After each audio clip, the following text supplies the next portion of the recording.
खासदार रक्षा खडसे यांच्या संकल्पनेतून मुक्ताईनगरमध्ये गुरुनाथ फाउंडेशनच्या वतीने रोजगार मेळावा घेण्यात आला। या मेळाव्याला 7000 बेरोजगार विद्यार्थी आले होते। तर 63 कंपन्यांनी त्यांच्या मुलाखती घेऊन अपॉइंटमेंट लेटरही दिलेत। तर यानंतर ही प्रक्रिया सुरूच राहणार असल्याचे खासदार रक्षा खडसे यांनी सांगितले।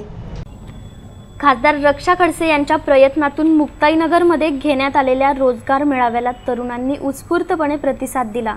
तब्बल 7000 विद्यार्थ्यांनी नाव नोंदणी केल्याने मुक्ताईनगरमध्ये तरुणांची विशेष गर्दी बघायला मिळाली। या रोजगार मेळाव्याचे उद्घाटन माजी मंत्री एकनाथराव खडसे यांच्या हस्ते करण्यात आले।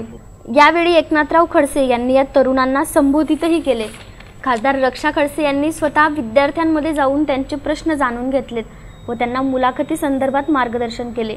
या कार्यक्रमाचे प्रमुख पाहुणे म्हणून आमदार संजय सावकारे, तर नगराध्यक्षा नजमा तडवी, उपनगराध्यक्षा मनीषा पाटील, जिल्हा परिषद उपाध्यक्ष नंदू महाजन, जिल्हा परिषद सदस्य जयपाल बोदडे, निलेश पाटील, वैशाली तायडे, वनिता गावडे, माजी जिल्हा परिषद अध्यक्ष अशोक कांडेलकर, विलास धायडे, निवृत्ती पाटील, दशरथ कांडेलकर, योगेश कोलते, संदीप देशमुख, बापू ससाने, निलेश शिरसाट, प्राध्यापक सुनील नेवे, रमेश ढोले, मुकेश वानखेडे आदी मान्यवरांची यावेळी उपस्थिती होती।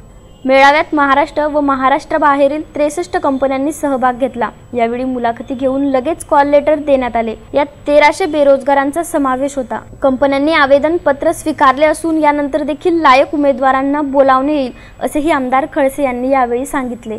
तर या कार्यक्रमाप्रसंगी सूत्रसंचालन प्राध्यापक संजीव सावळे यांनी केले, तर आभार प्राध्यापक विशाल डांगे यांनी मानले। ईबीएम ब्युरो प्रतिनिधी संजय तायडे, मुक्ताईनगर।